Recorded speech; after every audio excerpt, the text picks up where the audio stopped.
आज हम पढ़ने वाले हैं बृहद एवं सूक्ष्म पोषकों की भूमिका। देखो, इससे पहले हमने क्या पढ़ लिया था। देखो, हमने चैप्टर की शुरुआत कर दी थी अपने मिनरल न्यूट्रिशन से। देन हमने एक साइंटिस्ट के बारे में पढ़ा था। उसके बाद में इन्होंने क्या बनाया, क्या डिस्कवरी की, वो भी पढ़ लिया कि भाई हाँ इंपॉर्टेंट है कि नहीं है।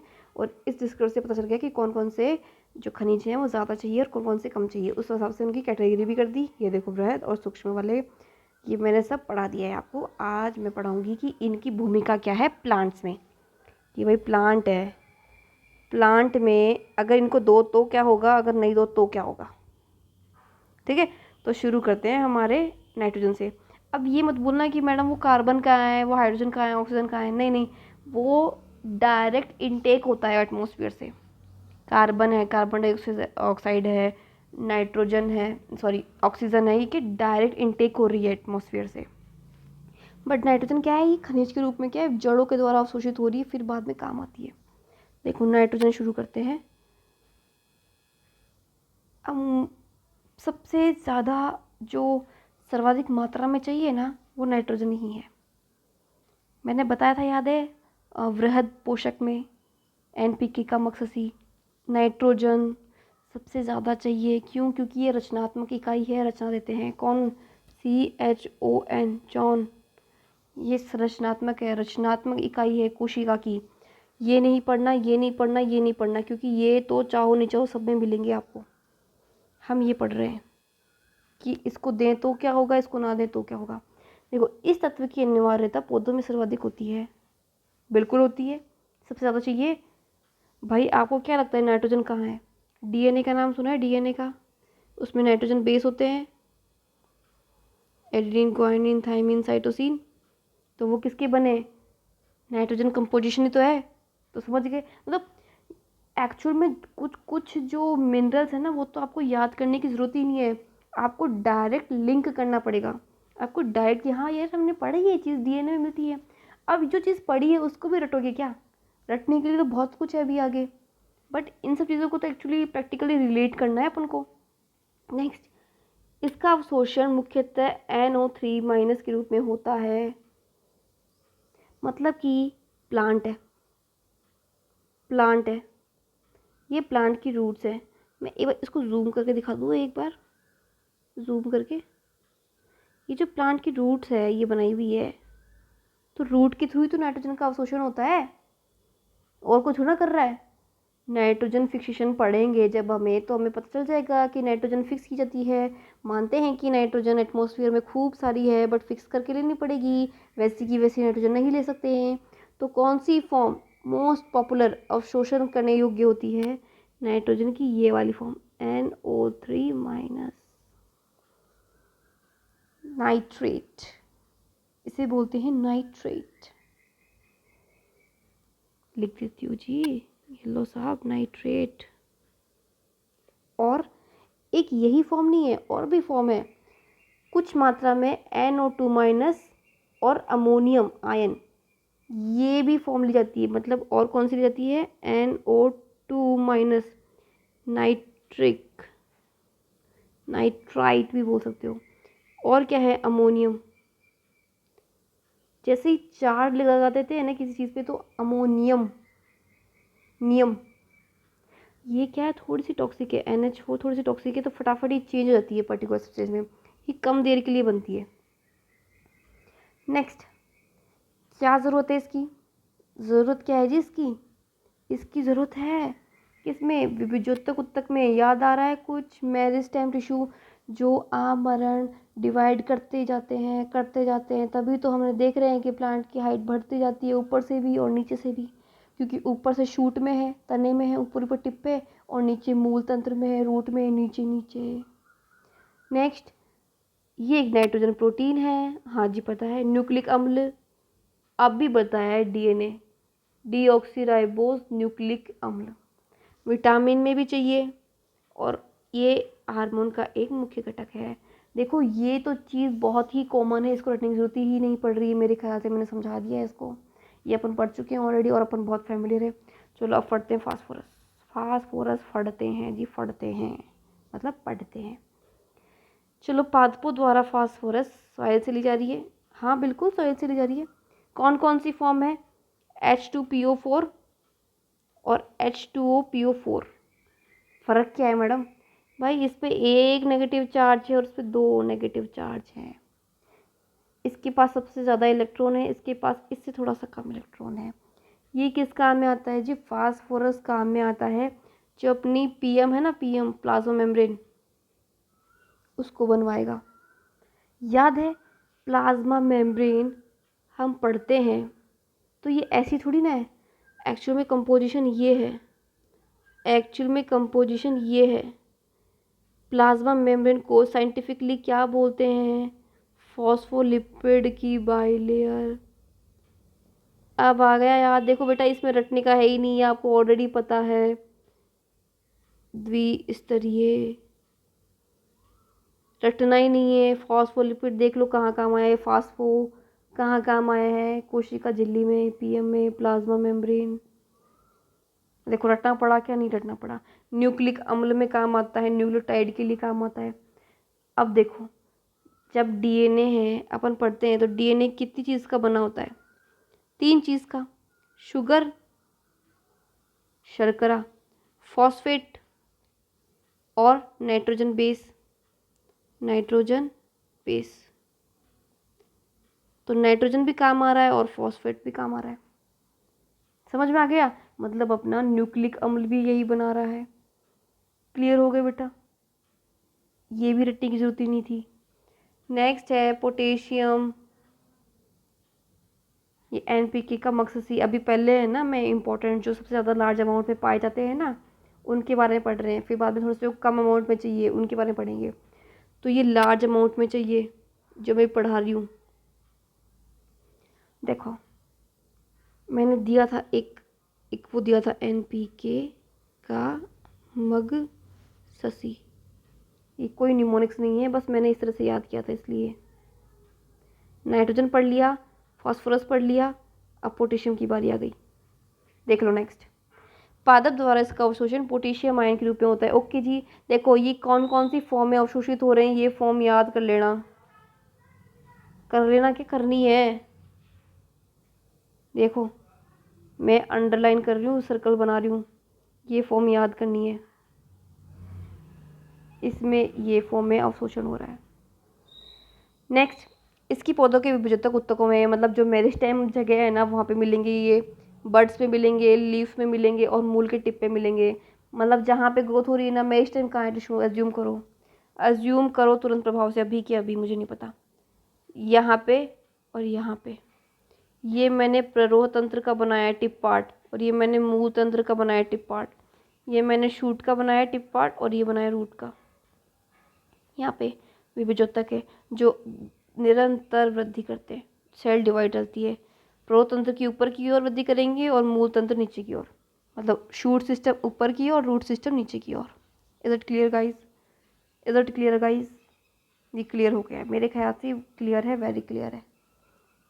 तो पोटेशियम यहाँ पाया जाएगा, पोटेशियम यहाँ मिल गया। देखो पोटेशियम भी मिला है, तो ये मत बोलना कि तो यहाँ पे तो नाइट्रोजन भी है। बोला अरे नाइट्रोजन भी है बेटा और पोटेशियम भी है, तो क्या एक ही मिनरल काफ़ी हो जाएगा क्या? एक ही काफ़ी हो जाएगा क्या? और भी तो लोग कंट्रीब्यूट करेंगे ना।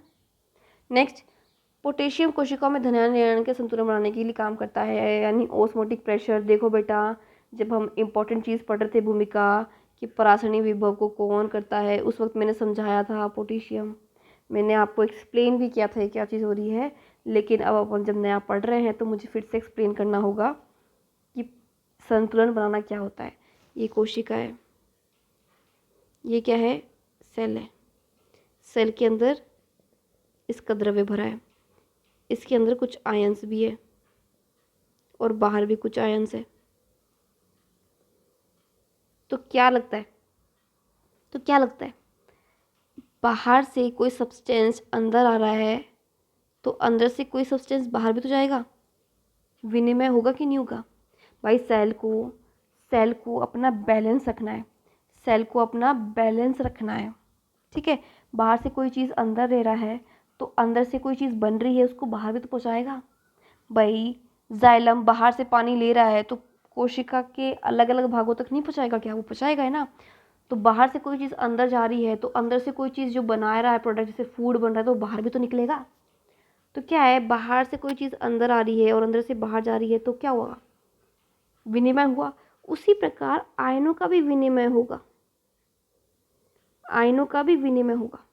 बाहर से अगर कुछ आयन बाहर जा रहे हैं तो बाहर से कुछ आयन अंदर भी आएंगे, ताकि बैलेंस रहे।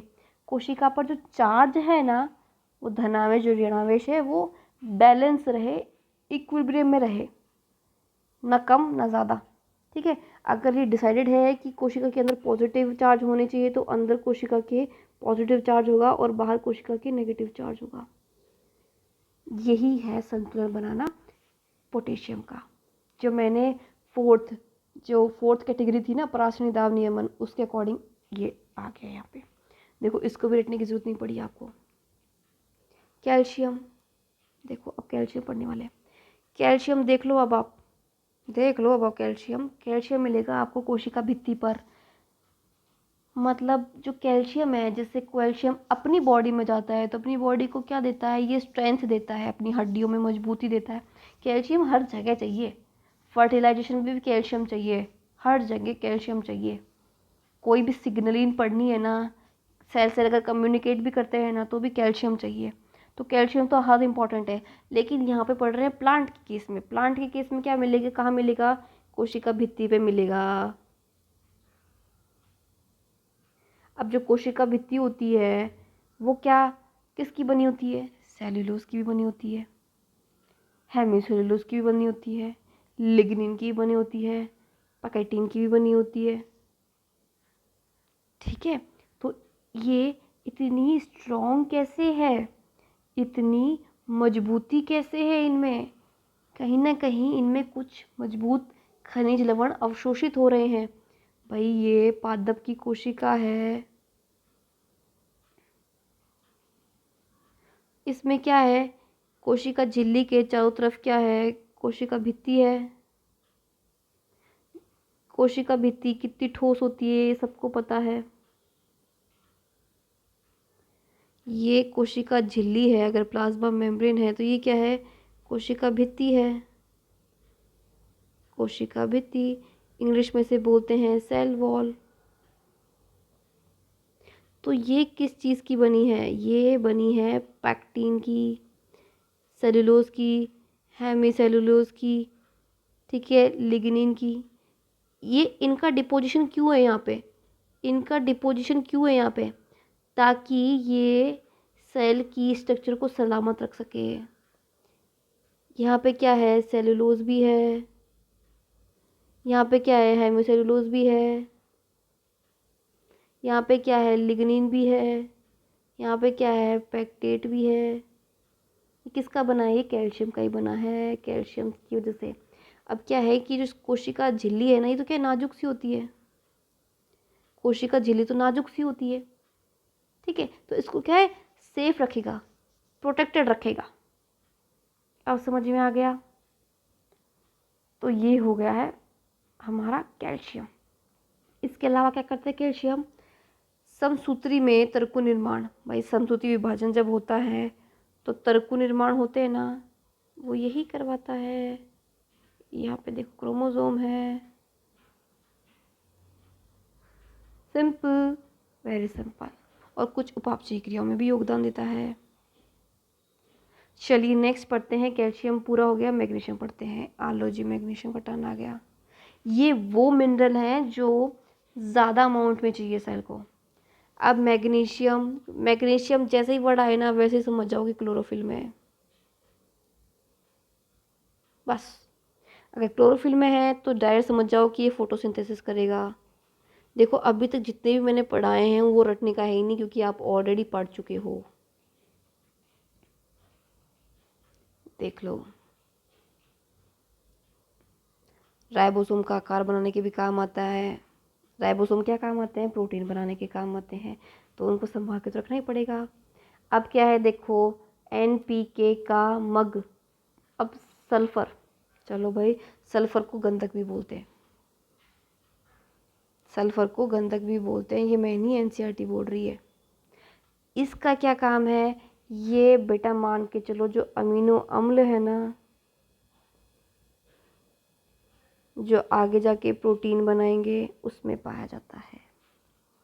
और किस में पाया जाएगा? एंजाइम्स में।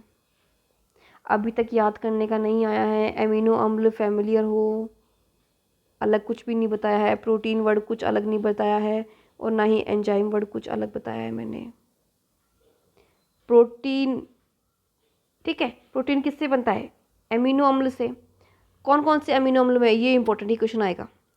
सिस्टीन में मिलेगा और मेथियोनिन में मिलेगा। इन दो अमीनो अम्ल में क्या मिलेगा आपको? सल्फर मिलेगा। याद कर लो, ये क्वेश्चन आएगा, ये क्वेश्चन आएगा कि सल्फर कौन से अमीनो अम्ल में पाया जाता है, ये आएगा क्वेश्चन। या फिर ये भी आ सकता है कि कौन कौन से एंजाइम्स में, विटामिन में पाया जाता है, तो ये याद कर लो। मतलब ये एक एक लाइन याद करो भाई, इसी की नहीं, इसी की ही नहीं, सबकी याद करो। सिंपल ही तो है। देखो ये इनके फंक्शन क्या है, हम ये बोल रहे खनिज इंपॉर्टेंट है, इंपॉर्टेंट है, इंपॉर्टेंट है।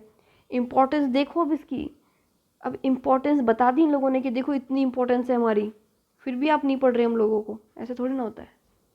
नेक्स्ट आता है लोहा। अब यहाँ से जो मैं पढ़ाऊँगी ना वो क्या है, कम कम मात्रा में चाहिए होंगे, कम कम मात्रा में। पहला, कम कम मात्रा में, ये लो सब।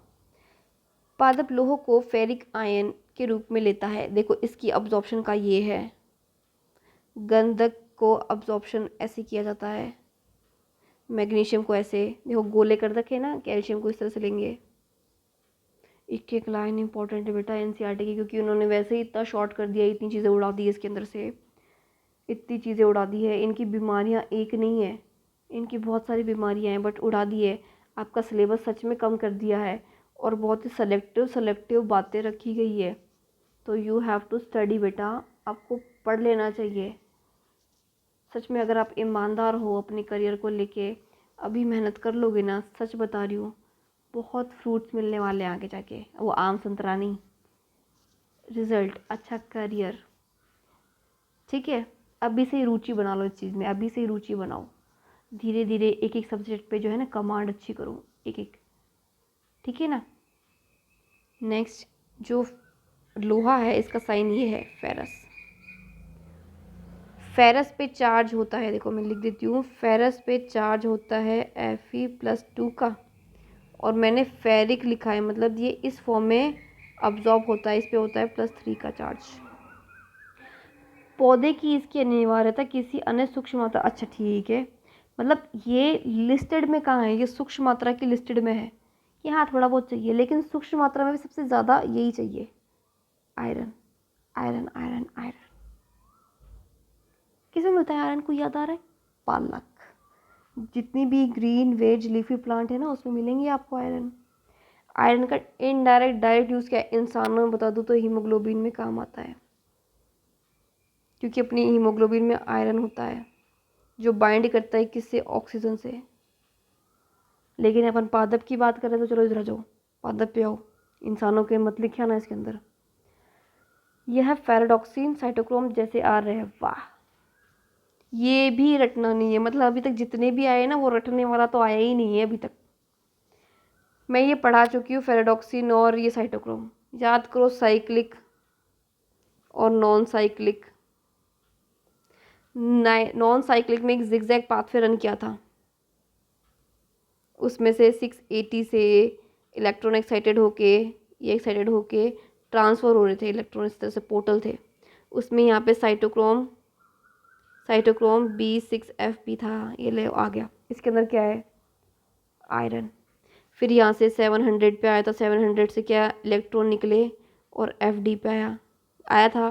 जिसने नहीं पढ़ा वो पढ़ लो, क्योंकि देखो जो आपने पढ़ा है वही है, देखो ये मिल गया, हो गया आपका। इसको भी नहीं रटना, इसको भी नहीं रटना, और कुछ एंजाइम्स में मिलेगा, ठीक है। और है ना क्लोरोफिल के निर्माण में भी सहायक है, ये थोड़ा सा याद करना है, ये वाला तो याद नहीं करना मेरे ख्याल से, क्योंकि मैं पढ़ा चुकी हूँ। मैग्नीज, मैग्नीशियम अलग होता है, मैग्नीज अलग होता है। यह है मैग्नस आयन, इस फॉर्म में अवशोषित होता है।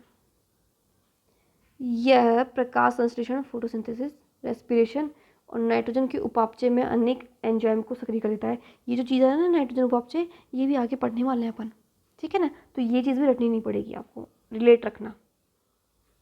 ओहो जी, आ गया जिंक साहब। इस फॉर्म में अब्जॉर्ब होगा +2 चार्ज में।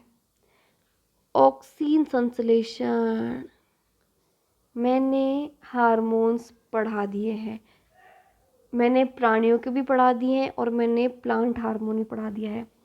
प्लांट हार्मोन में सबसे पहले ही मैंने ये पढ़ाया था ऑक्सीन। कहीं ना कहीं इसके निर्माण में सहायता दे रहा है कौन? जिंक। और ये क्या है? एक प्लांट हार्मोन है।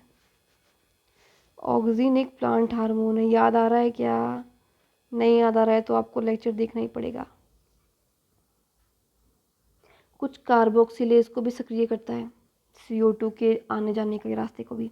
ये याद करना पड़ेगा बेटा। देखो अब याद कर लो थोड़ा सा। देखो अब क्या है, ये याद करना पड़ेगा। कॉपर, तांबा इस फॉर्म में अब्जॉर्ब होता है। तो क्यूप्रिक बोलेंगे ना तो +2 चार्ज आ गया यहाँ पे।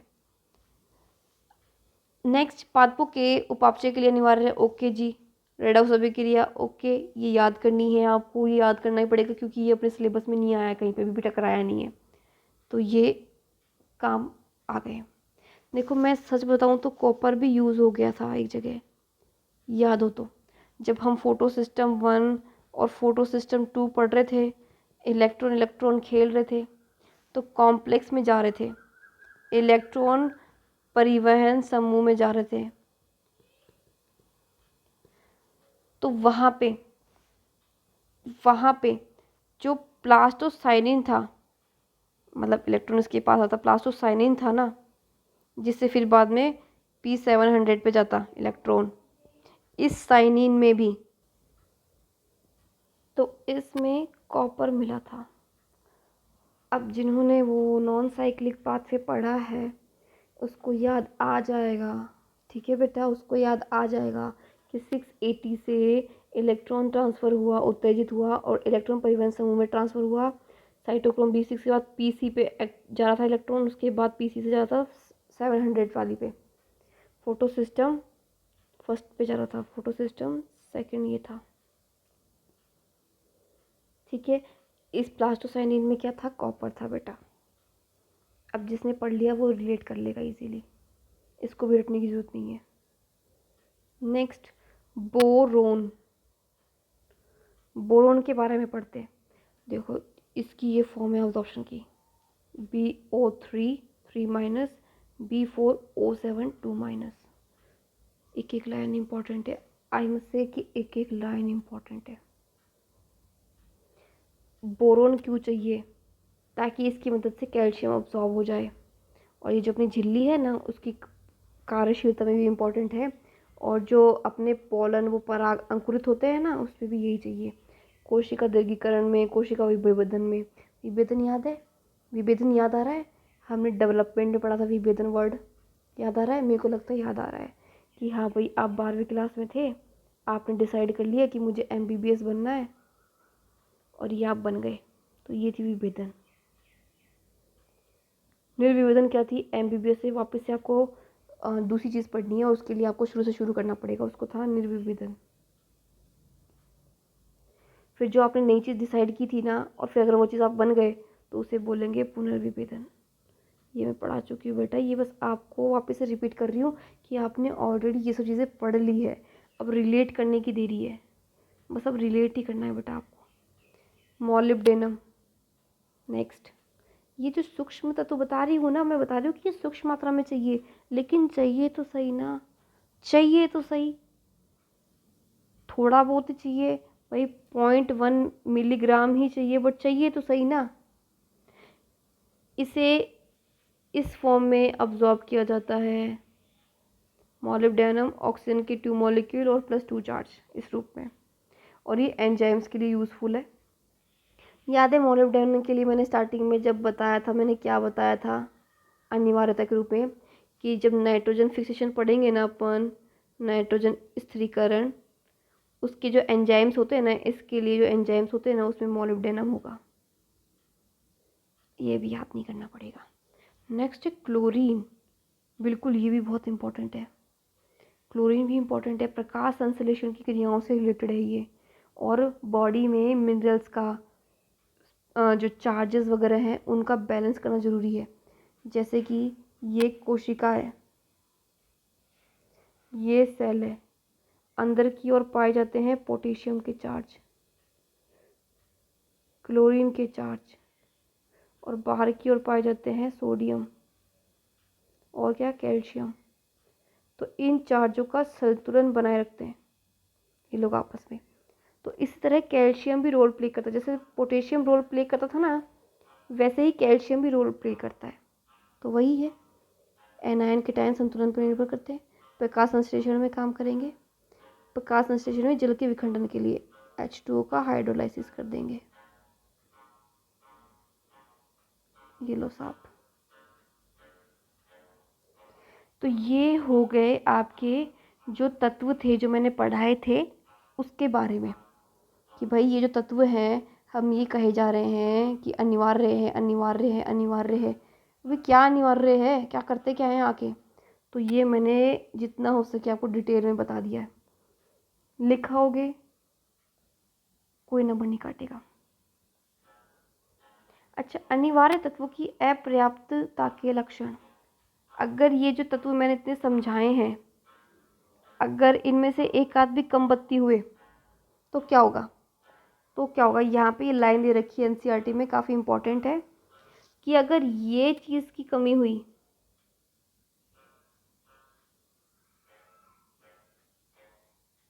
ये चीज़ की अगर कमी हुई तो क्या होगा, क्लोरोसिस। मतलब कि जो अपनी लीफ है ना प्लांट की, वो पीली पड़ जाएगी, पीलापन, ये क्लोरोसिस।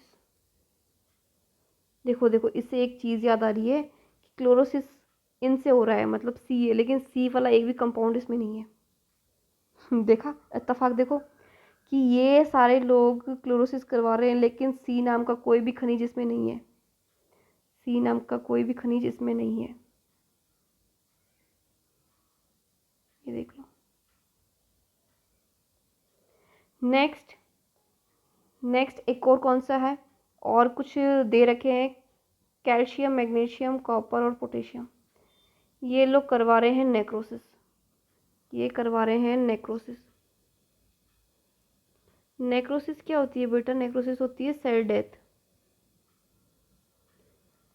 सेल डेथ मतलब होता है कि एक सेल की डेथ होती है जब वो बूढ़े हो जाते हैं, एक सेल की डेथ होती है जब वो बूढ़े हो जाते हैं तब वो मर रहे हैं, वो अलग है, वो सीनेसेंस है, एजिंग है। और एक नेक्रोसिस होती है कि किसी चीज़ की कमी हुई, उसके बाद डेथ हो गई उनकी, उस चीज़ की कमी से डेथ हो गई। हाँ, इसे बचा सकते हो प्लांट को, जिस चीज़ की कमी हुई है वो चीज़ दे के इस प्लांट को बचा सकते हो आप, ठीक है, इसे बोलते हैं नेक्रोसिस। इन इन चीज़ों की कमी से होती है चीज़, देख लो अच्छे से, ये याद रखना। ज़्यादा बीमारियों के नाम नहीं दे रखे, थोड़ी बहुत के दे रखे हैं। नेक्स्ट, इनकी कमी से क्या होता है, इनकी कमी से रुकावट आती है किसमें, कोशिका विभाजन में। और इन मिनरल्स की कमी से क्या होता है, फ्लावरिंग लेट से होती है, पुष्पन देरी से होता है, पुष्पन देरी से होता है। मेरे ख्याल से अब ये चीज़ क्लियर हो गई है।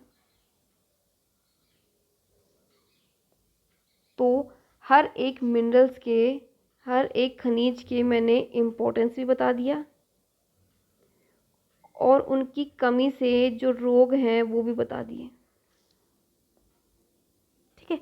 और ऐसा नहीं बोल रही कि सारे के सारे ही, मतलब जो सूक्ष्म पदार्थ हैं वो आवश्यक हैं कि नहीं है आवश्यक, ठीक है, कम हो तो भी चलेगा, ज़्यादा हो तो भी चलेगा, ऐसा नहीं है। जो इनकी रेंज सेट कर रखी है ना, उसी रेंज में लेंगे ये। इससे ज़्यादा देने की कोशिश भी करोगे ना, कि सूक्ष्म मात्रा में बेचारे कितने कम कम ले रहे हैं, कितना कम कम ले रहे हैं, देखो आयरन को कितना कम ले रहे हैं, मोलिब्डेनम को देखो। इसका ये मतलब नहीं है कि ज़्यादा दे दोगे इसको, इसकी ये क्रांतिक सांद्रता है, इतनी में ही लेंगे ये क्रांतिक क्रिटिकल कंडीशन है ये इसकी, बस इतना ही चाहिए, ना तो इससे कम लेंगे ना इससे ज़्यादा लेंगे। अगर कोशिश भी करोगे ना इसको ज़्यादा देने की तो ये बीमारी कर देंगे, मुश्किलें पैदा कर देंगे। ठीक है ना। उदाहरण के लिए देख लो, मैग्नीज की आवश्यकता के मुख्य लक्षण है भूरे धब्बों का आविर्भाव। मतलब कि अगर मैग्नीज भाई चाहिए ही नहीं उसको इतना, फिर भी दिए जा रहे हो तो पत्तियों पे क्या कर देगा, चकते कर देगा, धब्बे कर देगा भूरे भूरे रंग के। भाई एक्स्ट्रा में है तो कहीं से तो बाहर निकालेगा ना, ये निकाल दिया। तो इस तरह से बाउंड्री छील देगा, वहाँ से गला देगा, काली कर देगा। इस तरह से ये सिम्टम शो करता है। इस तरह से ये सिम्टम शो करता है कि भाई ज़्यादा मत चाहिए, ज़्यादा नहीं चाहिए, ठीक है, ज़्यादा नहीं चाहिए, लिमिट में ही चाहिए। ओके, ज़्यादा दोगे ना तो हम बीमारी कर देंगे। मतलब जो जितने में कहा जा रहा है ना चुपचाप उतने में ही दो, उससे ज़्यादा देने की कोशिश मत करो। नेक्स्ट जो हम पढ़ने वाले हैं अपने नेक्स्ट वीडियो में कि जो तत्व हैं अवशोषण तो कर रहे हैं, लेकिन एक कोशिका से दूसरी कोशिका में, दूसरी से तीसरी में कैसे ट्रांसफ़र कर रहे हैं। मतलब मैं पढ़ाऊँगी आपको एपोप्लास्ट पाथवे और सिम्प्लास्ट पाथवे। ये हिंदी मीडियम में पढ़ाऊँगी, इंग्लिश मीडियम के लिए भी क्या है, लेक्चर इंग्लिश में अवेलेबल है, आप सर्च कर सकते हैं एपोप्लास्ट सिम्प्लास्ट पाथवे। मैंने इंग्लिश में बना दिया इसको। तो चलिए नेक्स्ट ये जो क्रिया विधि है हम नेक्स्ट वीडियो में डिस्कस कर लेंगे। अभी के लिए इतना ही। Thank you so much.